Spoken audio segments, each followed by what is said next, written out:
तो जिस युक्ता गुप्ता को लाने के लिए, पद सौंप देने के लिए इतनी भसड़ मची, इतना एक्सपोज हुई डॉक्टर जैन, उसका यूं अंत होगा ये तो सुशांत ने भी नहीं सोचा था। एग्जीक्यूटिव भी सकते में तो होगी, और खास तौर पर अध्यक्ष कि जिसने तमाम नियम कायदे, तमाम चिट्ठियां, तमाम सच्चाइयों अच्छाइयों को ताक पर रखकर एग्जीक्यूटिव ने पैनल बनाकर उसका सिलेक्शन किया था। पर उनको मुक्ति महसूस हुई थी कि चलो अब युक्ता डायरेक्टर बनेंगी, उनका अपना एग्जीक्यूटिव का पद बना रहेगा, डॉक्टर जैन भी खुश रहेंगी कि उन्होंने कुर्सी युक्ता को दी नहीं, लेकिन ठीक है उन्हीं की अपनी जनी को बिठा लिया। और सुशांत एक दिन युक्ता के हार के, थक के, परेशान होके चला जाएगा। लेकिन ये तो उल्टा हो गया। मात्र 9 महीने, लेकिन 9 महीने तो बड़े काम की चीज है। 9 महीने में कुछ भी हो जाता है। तो युक्ता चली गई। मुझे लगा एक तमाचा महसूस हुआ होगा पूरे सिस्टम को, जो इस तरह से जोर जबरदस्ती से एक नाकाबिल जने को जब ले आए कि वो उनकी रहनुमाई में काम करता रहेगा और कभी जीवन भर उन पे सवाल नहीं उठाएगा। तो वो कहावत है ना कि तुम भी दिल्ली हम भी दिल्ली, लेकिन ना, गलती थोड़ा वक्त लगे लेकिन गलती गलती ही होती है, गलत बात गलत ही होती है।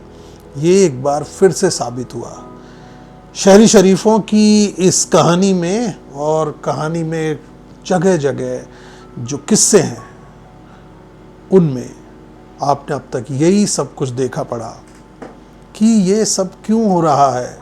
और जब इस स्तर के लोग भी इस तरह की अनकही मनमानी, तानाशाही, बेईमानी में शामिल है, तो हम किससे शिकायत करें?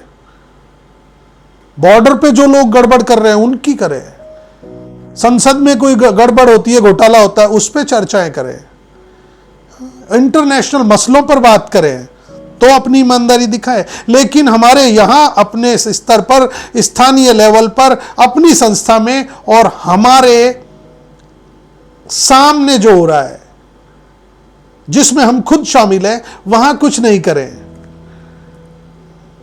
शायद ये चेंज इसीलिए बड़ी मुश्किल से हो रहा है, लेकिन चेंज हो रहा है। टिके रहने की जरूरत है। यही तो सुशांत कर रहा था शहरी शरीफ की इस कहानी में कि जब युक्ता चली गई है, अब आगे। एक बार मैं आपसे फिर यह अपील करना चाहता हूं कि अगर आपसे कोई एपिसोड मिस हो गया या आप इसे शुरू से देखना सुनना चाहते हैं, तो आप नीचे दिए गए डिस्क्रिप्शन में लिंक है, वहां से जाकर इसे अवेल कर सकते हैं। तो अब क्या होगा शहरी शरीफ में?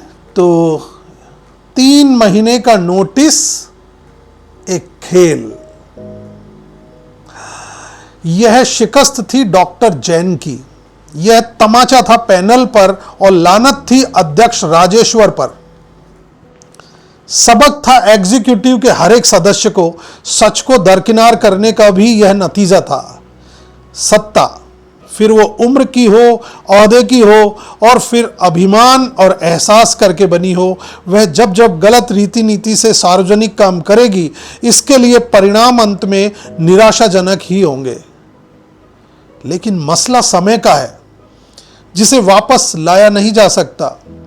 अवसरों का है, जिन्हें रोका नहीं जाना चाहिए। एक महिला के ईगो ने राज्य की बेहद प्रतिष्ठित संस्था को बट्टा ही तो लगा दिया था, और इस बट्टेदारी में जिन लोगों की भागीदारी रही, कम ही सही दोषी तो वे भी हैं। आज नहीं तो कल लोग जरूर बोलेंगे। बड़ी विचित्र स्थिति अध्यक्ष राजेश्वर की थी। वह अध्यक्ष था, लेकिन ठकुराई डॉक्टर जैन की चल रही थी। अपने सवालों से उसे मैं न सिर्फ नोचता था, बल्कि आईना भी दिखा रहा था। कभी कभी मेरी इच्छा होती थी कि जोर से चिल्लाऊं और कहूं, ओ चर्चित ईमानदार, ओ कवि बने फिर रहे लाल फीता शाह, अरे कुछ तो बोल, अरे कुछ तो सोच भाई।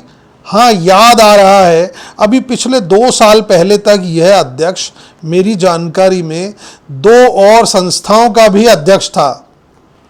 पिछले 1-1.5 साल में इन्हें 2 संस्थाओं से अध्यक्ष पद से हटाया गया है।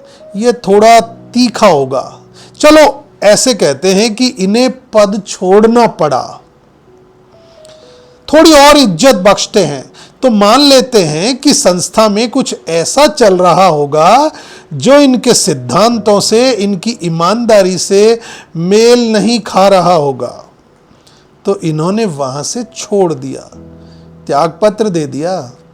नहीं साहब, आप मान लें और आपको कह दिया जाए, उसके अलावा भी होती है कुछ चीज जिसे कभी कभी हम असलियत भी कहते हैं, जो कद, पद और मद के बोझ में कहीं दबी धरी मरी रह जाती है।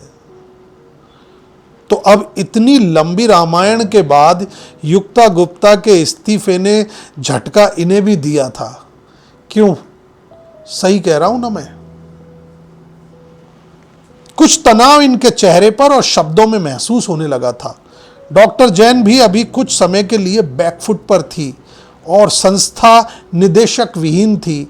अगर जल्द ही कोई डिसीजन नहीं लिया गया तो ऑफिस के गलियारों में फिर लफाजी और अटकलबाजियों का दौर शुरू हो गया था। डॉक्टर जैन की सुनने वाले हाँ में हाँ मिलाकर अपना वेतन भर पाने वाले भी झल्ला तो चुके थे, पर करें क्या? तो वे मेरे इर्द गिर्द या हंसी ठट्ठे में ही सही पर कहते थे, श्रद्धा जी ने युक्ता को जबरदस्ती गलत निदेशक बनाया, उसने इनकी भी नाक कटवाई और इतना समय भी बर्बाद हुआ वो अलग। अब तो इन्हें आपको ही डायरेक्टर बना देना चाहिए। जानता हूं यह बड़ा गंभीर जिम्मेदारियों का पद है, लेकिन इस पद की जैसी छीछालेदार पिछले कुछ महीनों में हुई है, उसे देखकर तो मेरे मन का एक कोना कहीं बोल उठता है, हाँ मैं कर सकता हूँ, मैं ले सकता हूँ यह जिम्मेदारी। अपनी इस आवाज को सिर्फ मैं ही सुनता, कभी बाहर नहीं आने देता और रोज देखता शहर के नामचीन, उम्र दराज और ईमानदार शहरी शरीफ कहे जाने वाले मेरे अपने लोगों की कहानी, जो अब मुझे करतूत ज्यादा लगने लगी थी। आप क्या कहेंगे इसे? करतूत? या आप थोड़ा लिहाज अभी भी बरतना चाहते हैं? बरतिए, अच्छी बात है, क्यों नेगेटिव होना। एक दिन एक महिला साथी ने आकर यह राज खोला कि अमुक तारीख को निदेशक पद ज्वाइन करने के लिए उस महिला को अध्यक्ष ने फोन किया है, जो साक्षात्कार में युक्ता गुप्ता के अलावा दूसरी महिला थी। मैंने सुनते ही कहा, अच्छा, लेकिन डॉक्टर जैन को तो वह महिला बहुत पहले से ही बिल्कुल नापसंद थी, फूटी आंख नहीं सुहाती थी। कितने कितने किस्से, कितनी कहानियां उसके व्यवहार और चरित्र के बारे में डॉक्टर जैन यदा कदा टेबल मीटिंग में किसी चलते प्रसंग के दौरान सुनाती रही थी। डॉक्टर जैन को तो उस महिला का मेकअप और ड्रेसिंग सेंस भी बहुत बेहुदा लगता था।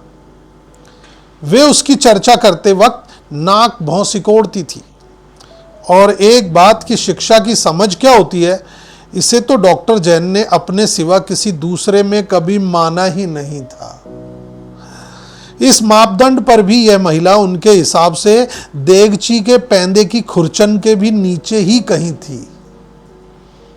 पर अब जो हालात बने थे, डॉक्टर जैन कुछ ज़्यादा खुलकर अड़ंगेबाजी कर नहीं पाई, क्योंकि उनका तो सबसे बड़ा मकसद अब भी मैं था और वे चिंतित भी थीं कि कहीं ऐसा ना हो कि मुझे निदेशक पद सौंप दिया जाए।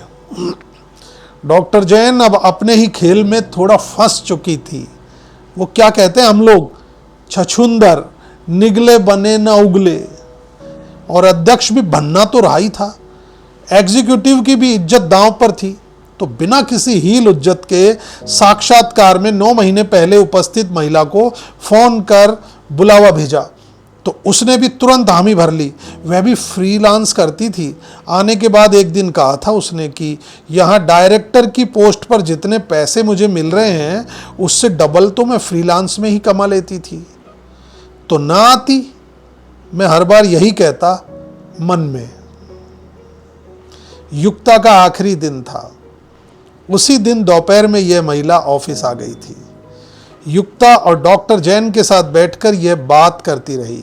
हम मीटिंग कक्ष से रसोई तक आने जाने के दौरान देखते रहे। युक्ता ने अपना कार्यभार इसे सौंप दिया था, जिसमें कार्य तो नहीं भार ही भार था, और वह भी वाया डॉक्टर जैन के कंधों पर उठाया हुआ।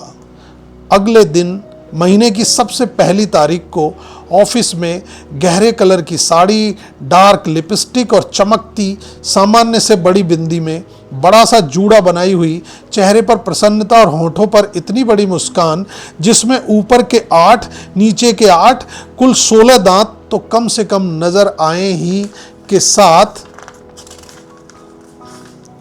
संस्था की नई डायरेक्टर बनी इस महिला ने पहले प्रवेश किया और फिर पद ग्रहण करने के लिए निदेशक के कक्ष में घुस गई।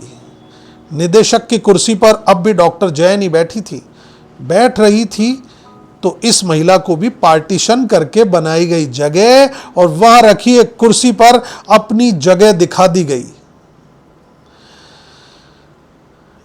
होता है ना, मैंने उसे अपनी जगह दिखा दी।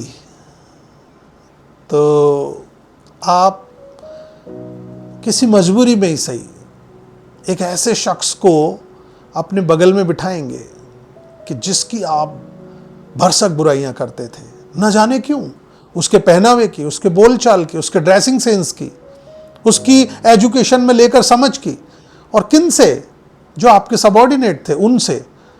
अब वही महिला आपके बगल में आके बैठ गई है और डायरेक्टर की पोस्ट पर, और वो डायरेक्टर किसकी होगी, उन्हीं सबॉर्डिनेट्स की, कि जिनके सामने आप इसी महिला के बारे में न जाने क्या क्या कैसी कैसी बातें करते थे। लेकिन डॉक्टर जैन, ऐसे ही तो चलता है, ऐसे ही तो सामने आती रहती हैं घटनाएं। तो सब कुछ वैसा ही चला, वैसा ही रहा। यह नई निदेशक भी ना कुछ कर पाती थी ना कह पाती थी। हाँ, इसने एक शब्द नहीं कहा डॉक्टर जैन को, जो युक्ता गुप्ता ने कहा था, जी जी, यह श्रद्धा जी ही बोलती। कोई महीना 2 महीना गुजरा होगा कि इस महिला को अखरने लगा। डॉक्टर जैन का जरा जरा सी बात पर टोका जाना, कोई निर्णय नई डायरेक्टर नहीं ले पाती थी, और एक बात कि इन्हें पार्टीशन बनाकर एक कोने में रखी गई कुर्सी पर बैठना भी अब अच्छा नहीं लगता था। डॉक्टर जैन अपनी सुविधा और अच्छे स्वास्थ्य को और बेहतर बनाए जाने के मद्देनज़र ज़्यादा से ज़्यादा 2 बजे तक ही ऑफिस में रुकती, तो यह नई निदेशक आ बैठती हम सबके साथ। कभी किसी कैडर को अपनी पार्टीशन वाली कुर्सी के सामने ही बुला लेती और घंटों बतियाती। कभी कभी लोगों की चेयर पर ही पहुंचकर बातें करती।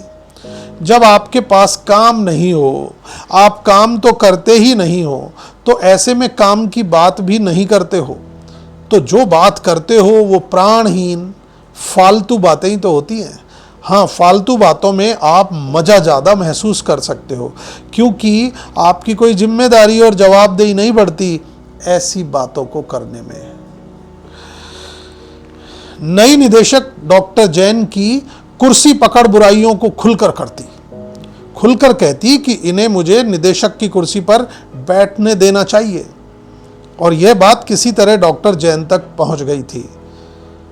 पहले डॉक्टर जैन ने सप्ताह में 2-3 दिन आना कम कर दिया, और फिर जब लगातार एक बार वो 3 दिन नहीं आई, तो नई निदेशक ने ऑफिस सहायक की मदद से उस कुर्सी और टेबल का सारा सामान, जो मात्रा में बेहद कम था और इनमें डॉक्टर जैन की डायरी और दराज में रखी हुई 2-4 फाइलें थी, उस सबको पार्टीशन बनाकर रखी गई टेबल और कुर्सी के इर्द गिर्द रख दिया।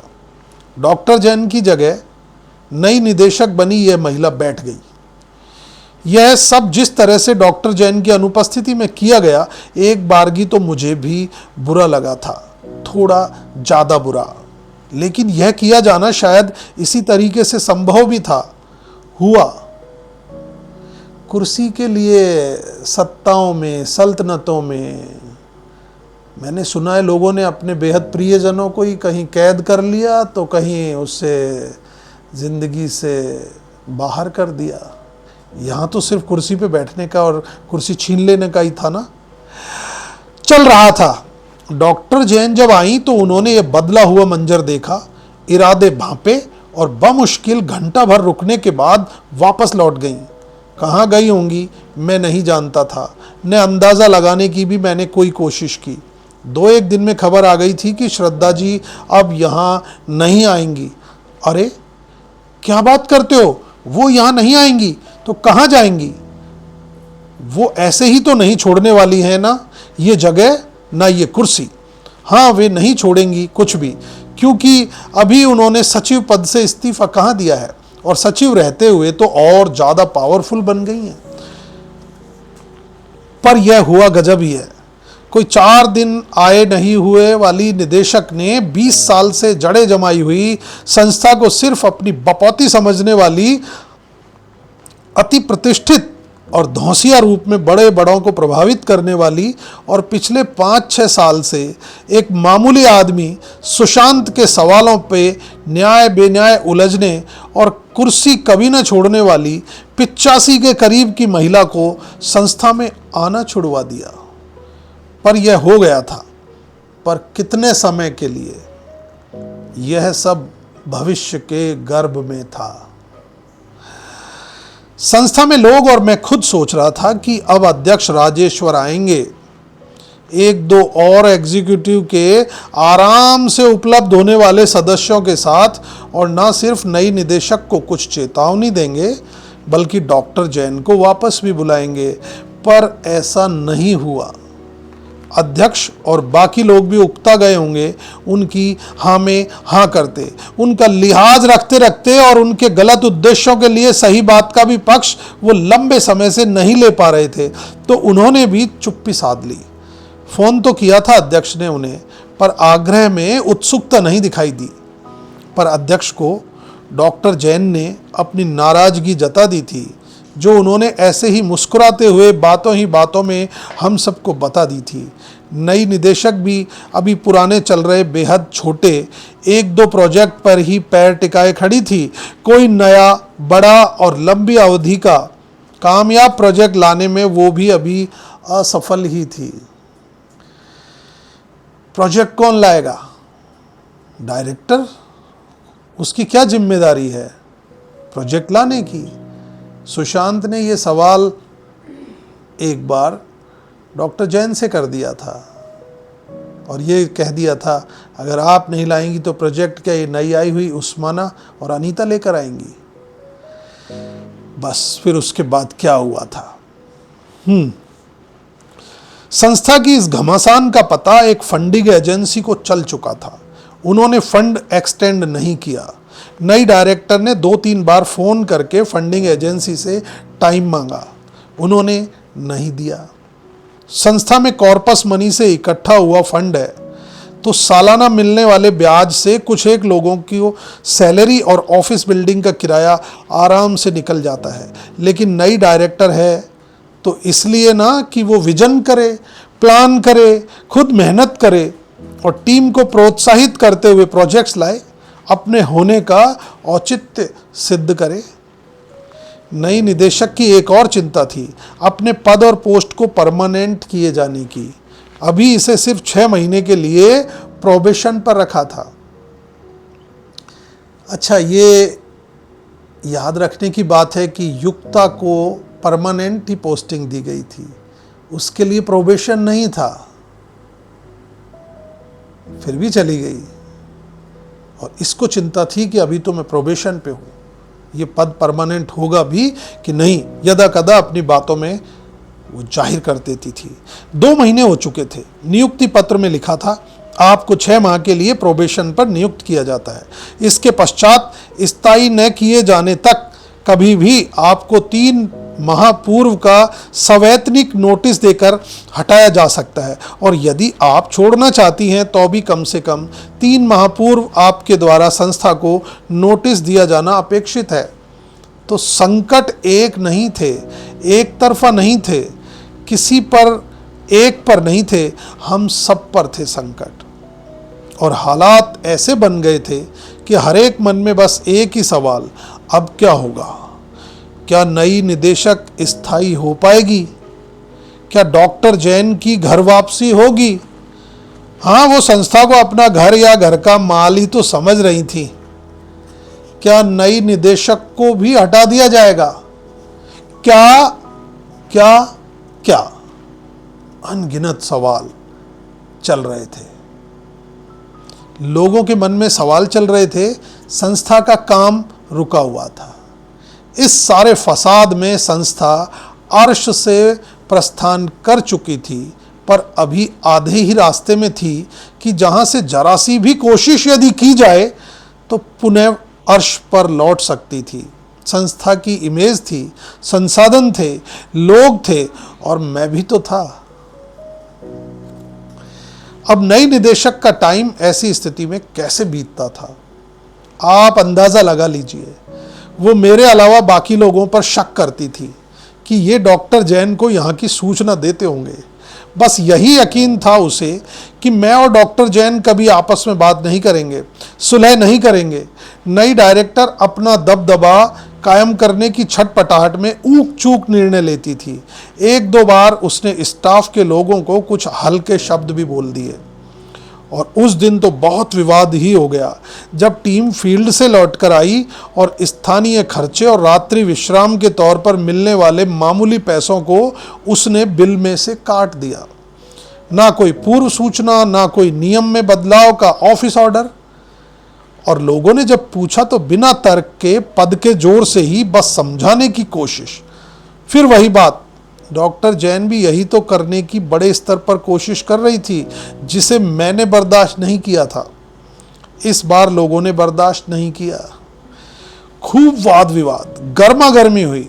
बात अध्यक्ष तक पहुंची, औपचारिक रूप से, और आदरणीय श्रद्धा जी तक पहुंची अनौपचारिक रूप से।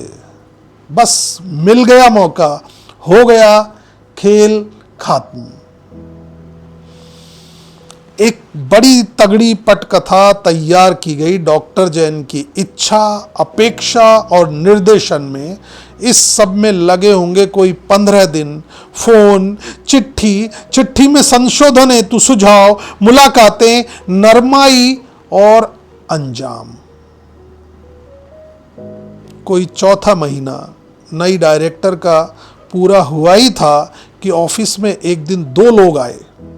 एक अध्यक्ष, दूसरी वह महिला जो मेरे मेल को खोल नहीं पाई थी क्योंकि उसके घर में लोग बीमार थे, और वही जो लगभग साल भर पहले निदेशक के लिए हुए साक्षात्कार पैनल में थी, और जिसने मुझे राज्य में शिक्षा के क्षेत्र में चली योजनाओं और बदलावों के बारे में सवाल तो किया था, लेकिन मेरा लंबा बड़ा जवाब सुनने का उसके पास समय नहीं था। शायद इसलिए कि जब परिणाम पहले से तय था तो वो अपना नाटक ज़्यादा देर तक अच्छे से करने में असहज हो रही थी। तो इन दोनों ने उस कमरे में, बंद कमरे में, स्टाफ के लोगों को एक एक करके और कुछ एक को 2-2 करके बुलाया। सुनवाई हुई, और जाने क्या हुआ कि इसके ठीक 3 दिन बाद नई डायरेक्टर को 3 माह का नोटिस दे दिया गया था। यह नोटिस संस्था के उसी कंप्यूटर से भेजा गया था जिस पर नई निदेशक काम करती थी। हाँ ठीक है, काम नहीं था पर कुछ तो करती थी। नई डायरेक्टर के पद और उसकी अपनी गरिमा का अंदाजा लगाते हुए हम शेष लोग सोच रहे थे जब 3 महीने का नोटिस दे दिया है तो ये इसे अपमान या अपना स्वाभिमान समझकर अगले 2-1 दिन में ही त्यागपत्र दे देगी। हमारा अंदाज़ा बिल्कुल गलत साबित हुआ। उन्होंने पूरे 3 महीने ऑफिस आना जारी रखा। एक दिन जाने कौन सी बात के दौराहे, तिराहे या चौराहे पर उसने मुझसे कहा, सुशांत तुम यहाँ बिल्कुल सुरक्षित नहीं हो। तुम्हारे खिलाफ डॉक्टर जैन कुछ भी कर सकती है। तुम शायद जानते हो या नहीं, पर मैं बता रही हूँ तुम्हें जाने से पहले। अच्छा खासा चोट खाया हुआ पर मजबूत और शातिर टाइप सा हो चुका था अब तक मैं। उसकी इस बात के पूरा होने पर मैंने बेहद कुटिल लेकिन किसी बड़े खिलाड़ी के अंदाज में उससे कहा, यह सब बताने के लिए शुक्रिया, और मैं तुम्हें बताना चाहता हूं कि जिस दिन तुम ज्वाइन करने आई थी उसी दिन दोपहर में मीटिंग टेबल पर तुम और डॉक्टर जैन संयोगवश अकेली जब बैठी थी तो मैंने अगले कमरे के बाथरूम से निकलते हुए सुन लिया था। डॉक्टर जैन तुमसे कह रही थी, बाकी सब तो ठीक है पर तुम इसका, सुशांत का क्या करोगी? इससे बचकर रहना होगा। He is. आगे मैं सुन नहीं पाया था। लगा अब तुमने बताया है और तुम जा रही हो तो मैं भी तुम्हें यह बता दूं। रुचि। मेरी बात सुनकर वो अवाक, जवाक और हवाक रह गई थी।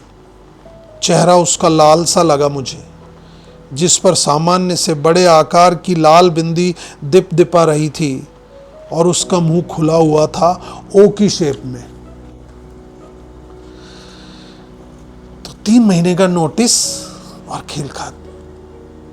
तो एक और डायरेक्टर उसी पैनल से, जिसमें पहले युक्ता गुप्ता डायरेक्टर बनी, 9 महीने बामुश्किल चली।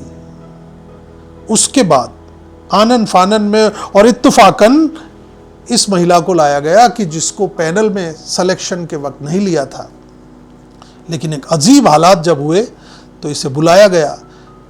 लेकिन जो कुछ हुआ सबके सामने था और कुछ नहीं भी था। ऐसा तो नहीं है कि इसने डॉक्टर जैन की टेबल पर रखे हुए सामान को इधर उधर रख दिया था और उनकी कुर्सी पर, जो कहने को डायरेक्टर की मेन कुर्सी थी, पर जाकर कब्जा जमा लिया था। इस बात को किसी ने भी पसंद ना किया हो। अब ऐसा लगता है हर चीज की एक स्क्रिप्ट रची जा रही थी संस्था में, स्क्रिप्ट बनाई जा रही थी। मैं कहाँ था इसमें? मेरा और डॉक्टर जैन का तो 36, यही तो सबको लग रहा था। लेकिन एक और डायरेक्टर चली गई, कोई काम नहीं हुआ। उसके बाद फिर हो हल्ला होने लगा, नया निदेशक आ रहा है, आएगा, आ गया, नहीं आया। अब क्या उस कैंडिडेट को बुलाएंगे जो उड़ीसा से साक्षात्कार देने आया था और बमुश्किल 10 मिनट जिसका इंटरव्यू लिया था? अब संस्था थी पर कोई निदेशक नहीं था।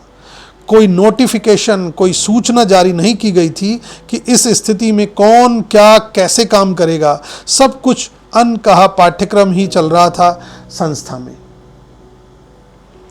खबरें यह भी आ रही थी कि डॉक्टर जैन बहुत चिंतित है। उनकी पटकथा के अनुसार यह डायरेक्टर चली गई तो थी, पर उसके मन में यह खटका तो था ही कि कहीं किसी भी सूरत में सुशांत को अब मौका न दे दिया जाए। वैसे नियम कायदे और समय की मांग के हिसाब से मौका तो मिलना चाहिए था, पर नाजी सारी लड़ाई ही इस बात की तो हो रही है कि इस आदमी को कोई अवसर तो देना दूर दूर की बात, बल्कि कोशिश ही ये की जा रही थी कि ये अपनी नौकरी, ये जगह छोड़ दे। अध्यक्ष कोई 10-1 दिन ऑफिस नहीं आए।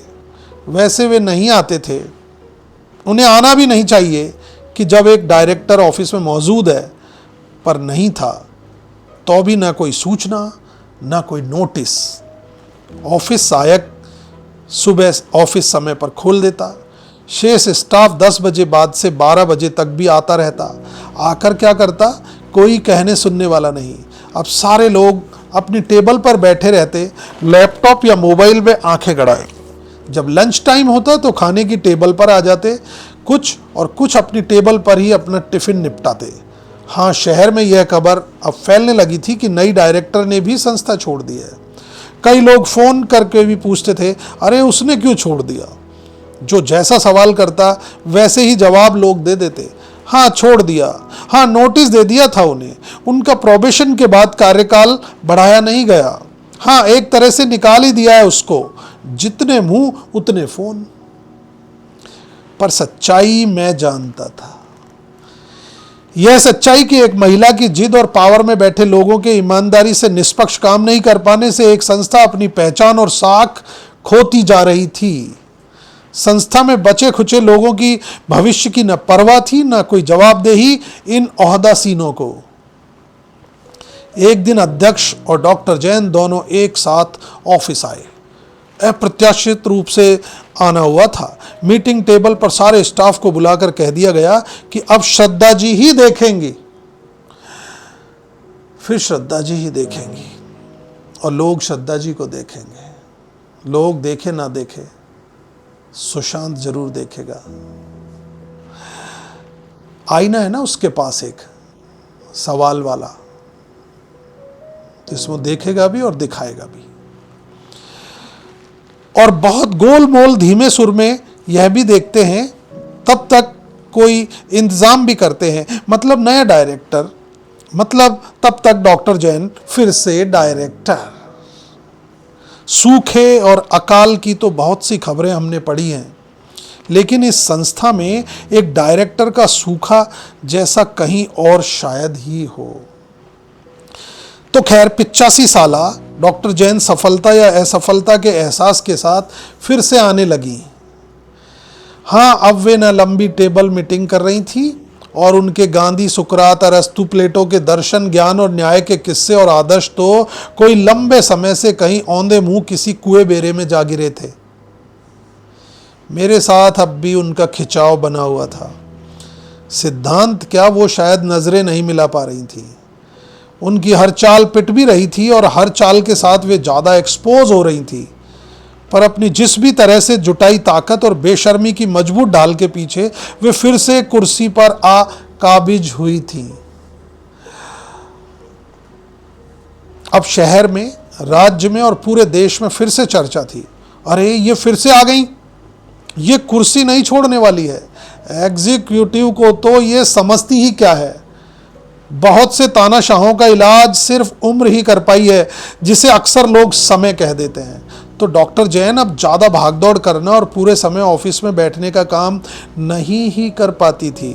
दूसरी, अब सब तरफ उनकी पटकथा और चरित्रों के चर्चे भी लोगों तक, फंडिंग एजेंसियों तक और सरकार तक भी पहुंच रहे थे। और कितना भी भय का माहौल हो, कुछ लोग हमेशा ही होते हैं जो नहीं डरते, थोड़े दुस्साहसी होते हैं। तो ऐसे लोग थे हर जगह।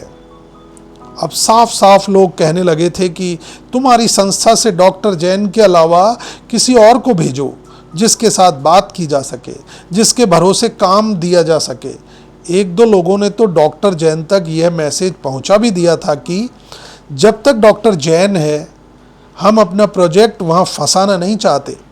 डॉक्टर जैन को बेहद आहत करती थी ये सब बातें, लेकिन वे सामने चेहरे पर नहीं आने देती थी। बस मकसद अब भी यह था कि किसी तरह सुशांत यहाँ से चला जाए, तो फिर ये संस्था को चाहे जैसे चलाएं और कोई सवाल करने वाला भी ना रहे।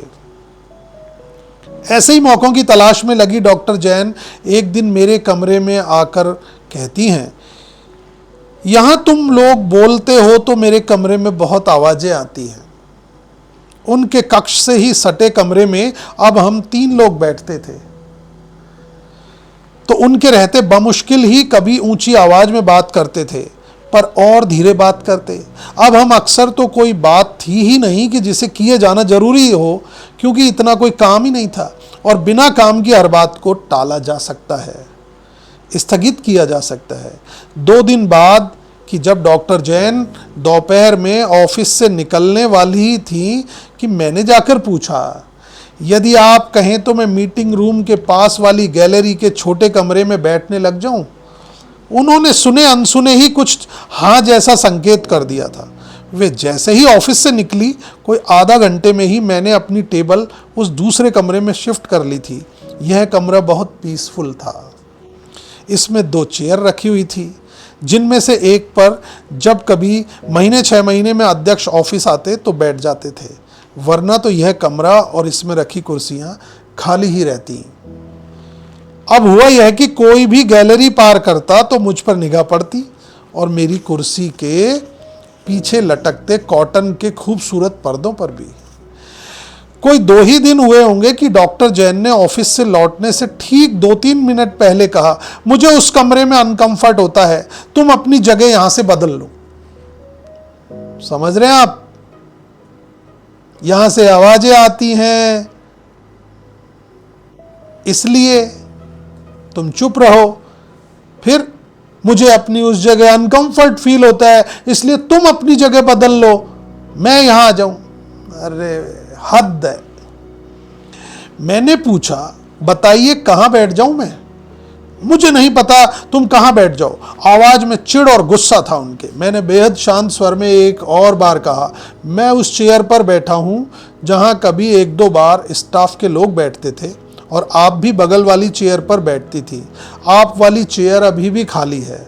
ऑफिस में मानो बिजली कौंधी हो, धमाका हुआ हो, जिसमें लगभग खीज में चीखते हुए ही डॉक्टर जैन बोली, I don't want to sit next to you. कहकर वे तेज गति से ही बाहर निकल गई। स्टाफ के 2-3 साथी मीटिंग कक्ष से यह सब देख सुनने लायक स्थिति में इकट्ठे हो चुके थे। वे मेरी तरफ, मैं उनकी तरफ देख रहा था। माहौल में साएं साएं और मेरे दिमाग में झाएं झाएं हो रही थी। मैंने वापस अपना सामान इस टेबल से उठा, निकाल कर वापस अपनी पुरानी टेबल पर शिफ्ट कर लिया। लोग मुझे अपना सामान लाते ले जाते देख सहमे से पर खुश दिख रहे थे। डायरेक्टर जो अब नहीं थी को गए हुए कोई 15 दिन हो चुके थे और यह मंजर और ये तार खिंच चुके थे। अगले दिन डॉक्टर जैन ऑफिस नहीं आई। इसके अगले दिन भी नहीं आई। इसके अगले दिन दोपहर में कोई लंच के आसपास अध्यक्ष राजेश्वर अचानक आए और मुझे अपने कक्ष में बुलाया। अब हम दोनों को एक दूसरे के सामने आने की आदत हो चुकी थी, फिर भी मैं घबराया हुआ था। न जाने क्या कुछ डॉक्टर जैन ने कह सुन दिया होगा ना। क्या बात हुई थी? अध्यक्ष ने इतना ही पूछा। अगले 3-4 मिनट में मैंने पूरी घटना सुना दी, एकदम ज्यों की त्यों। शुक्र है अध्यक्ष ने भरोसा किया और मुझे कुछ गलत कहा सुना नहीं। पर एक बात कही थी, सुशांत जी, श्रद्धा जी ने मुझे कहा है कि मैं तुम्हें बता दूं कि उन्हें न फोन करना है, न ही कोई बात, न ही कोई मैसेज। मैंने तुरंत हामी भर दी कि नहीं करूंगा न उन्हें कोई फोन न मैसेज। होता यह था कि बेशक हमारे बीच अब अनौपचारिक कोई बातचीत नहीं थी, लेकिन मैं जब भी ऑफिस 10 मिनट भी अगर देर से जाता तो उन्हें सूचना देने लगा था और उनकी मजबूरी थी, या तो वो जवाब दें, नहीं भी दें तो पढ़ लेती थी मैसेज।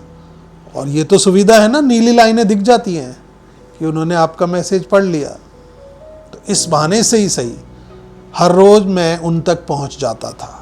इसीलिए उन्होंने मना किया होगा कि सुशांत मुझे ना कोई फोन करे ना मैसेज।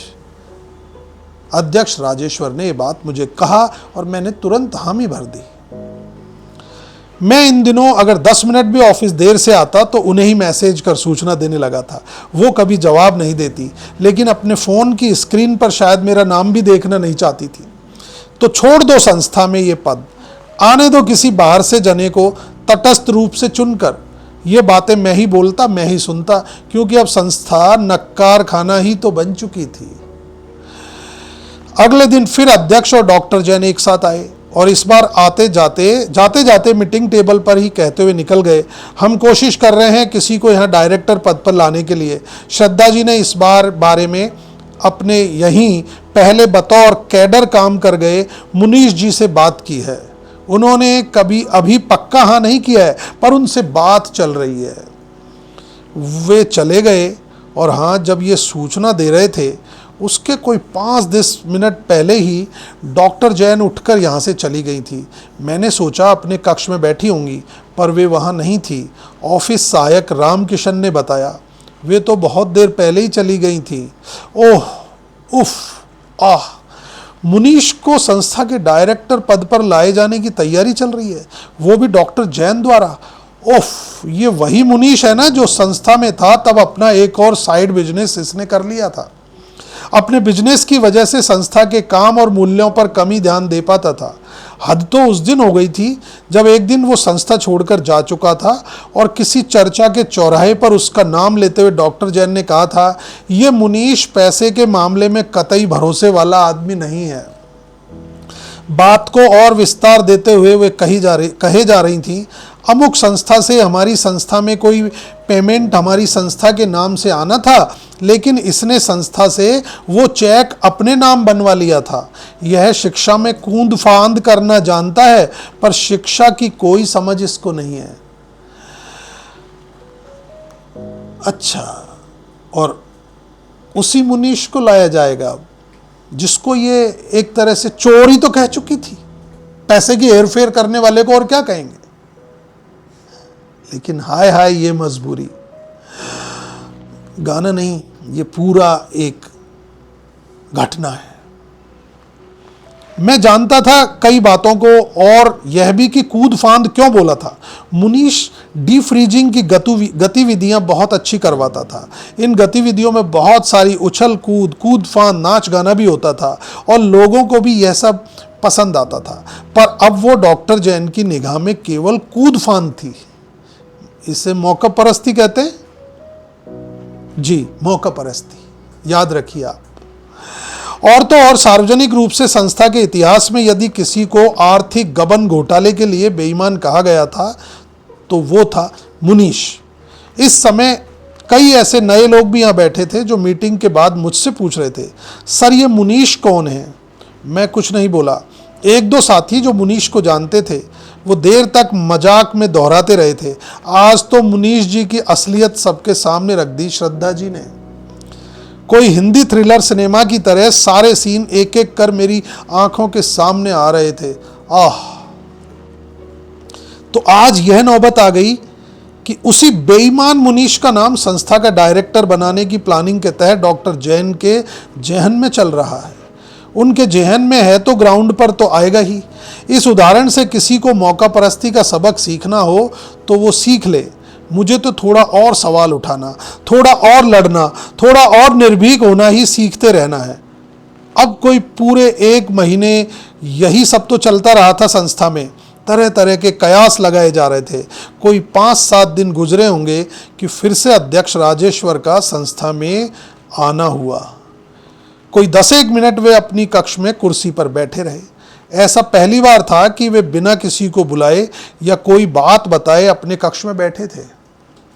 अब चाहे सील ही हो, लेकिन अध्यक्ष है। जैसे हमारे देश में राष्ट्रपति नहीं होता।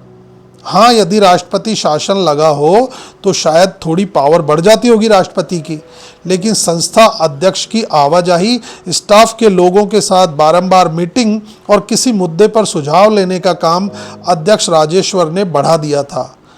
यह अलग बात है कि जितने सुझाव आज तक उन्हें दिए गए थे, किसी एक पर भी कोई बेहतरी के लिए कार्यवाही उन्होंने नहीं की थी या उनसे हो नहीं पाई थी।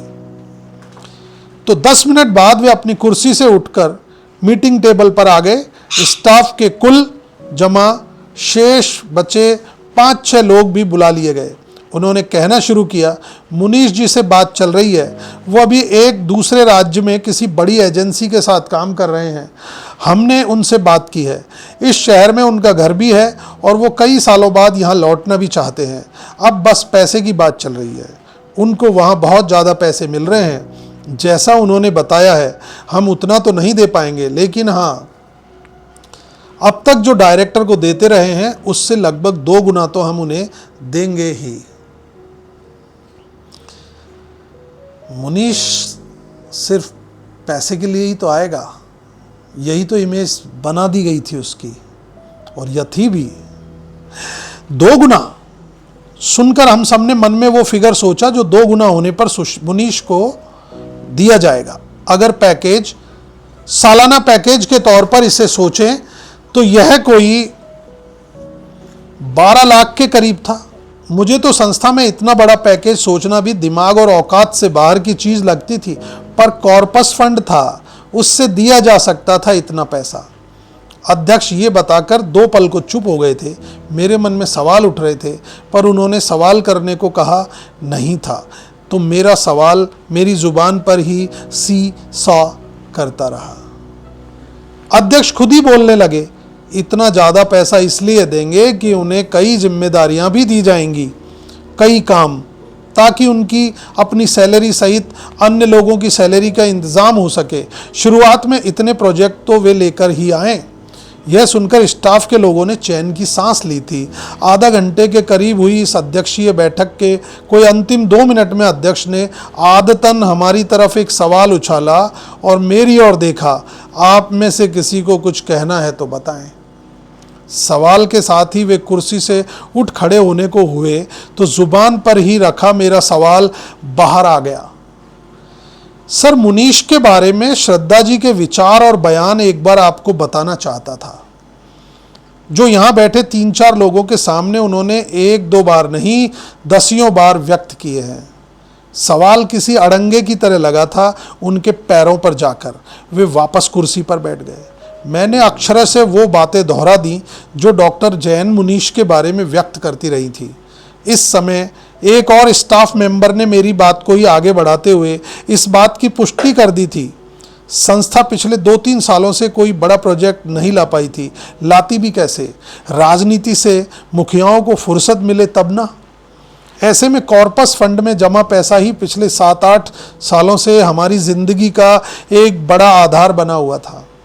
हालांकि हर साल कॉर्पस अपने ही ब्याज में से जमा कराई गई राशि की वजह से भी बढ़ रहा था, और असल बात यही थी अध्यक्ष के अध्यक्ष बने रहने की, डायरेक्टर डॉक्टर जैन के कुर्सी मोह की। स्टाफ ने कब मना किया कुछ भी कहे काम को करने से। तो अभी ये खटका तो था स्टाफ के लोगों को कि कॉर्पस में जमा राशि और उससे मिलने वाले ब्याज का एक बड़ा हिस्सा मुनीश को दे दिया जाएगा। मान लो वो अगले 6-8 महीने तक ऐसा कुछ न कर पाया और वही पिछले 2 डायरेक्टर के जैसे हालात बने तो स्थिति कितनी ज़्यादा खराब हो सकती है। यह सोचना अध्यक्ष सहित एग्जीक्यूटिव को था, पर सोच ही रहा था पर कहा नहीं था। अब तो ऑफिस के ज़्यादातर लोग मेरा दिमाग भी पढ़ने लगे थे। शायद इसलिए अध्यक्ष ने खुद ही संभावित खतरों का जिक्र किया, मुस्कुराए और उठ खड़े हुए। मुनीश को दी जाने वाली बिग अमाउंट हमारी चर्चा का केंद्र बन गई थी। डॉक्टर जैन द्वारा पूर्व में उसके व्यक्तित्व और चरित्र पर की गई टिप्पणियां यहाँ वहाँ उठ खड़ी हो फिरने लगी, घूमने लगी। 1-2 लोग कह रहे थे, अगर उनको इतनी बड़ी राशि दी जा सकती है तो हमारी सैलरी भी तो कुछ ठीक ठाक बढ़ाई जाए। सभी तो पीड़ित थे सालाना 1000 की वेतन वृद्धि से, और वो भी लगातार 5-6 वर्षों से। इस पर जब भी कहीं कोई बात रखने की कोशिश की गई तो पलट कर यही आया कि यदि किसी को कहीं बेहतर और ज़्यादा मिले तो वो वहाँ ट्राई कर सकते हैं। तो फील्डिंग सेट कर दी गई थी और अब हर उस मोहरे पर दांव लगाया जा रहा था डॉक्टर जैन की तरफ से, और जिसमें मजबूरी में ही सही लेकिन पूरी जिम्मेदारी से साथ दे रहे थे अध्यक्ष राजेश्वर कि हर वो जना जिसकी टेबल पर उनकी अनुपस्थिति में उनके कैरेक्टर की, उनके बिहेवियर की, उनके मिसबिहेव की, उनके ऐसे व्यवहार की कि जिसमें पैसा और गबन उनकी आदत बन चुकी थी, उसकी वो सब बातें की गई। उनके पहनावे की, उनकी शिक्षा में किसी तरह की भी समझ नहीं है इस तरह की, लेकिन अब मजबूरी यह हो गई है कि उन्हीं को लौट के डायरेक्टर के लिए बुलाया जा रहा था।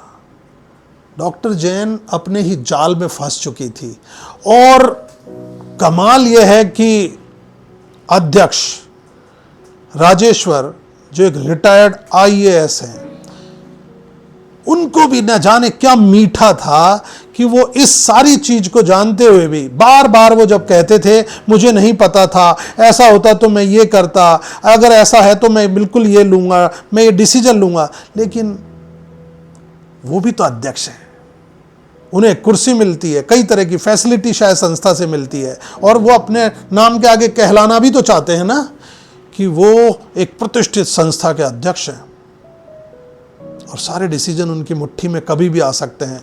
और एक बड़ी कॉर्पस मनी तो सबके केंद्र में थी ही ना।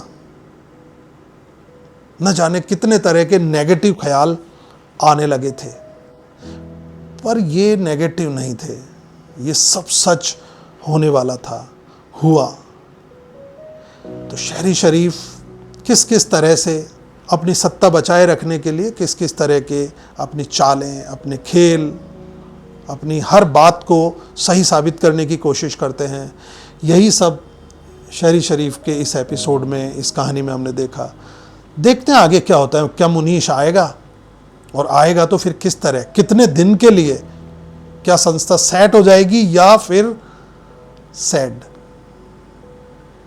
मिलते हैं जल्दी एक और नई कहानी के साथ, नए किस्से में, शहरी शरीफ के इस भाग के साथ। Thank you.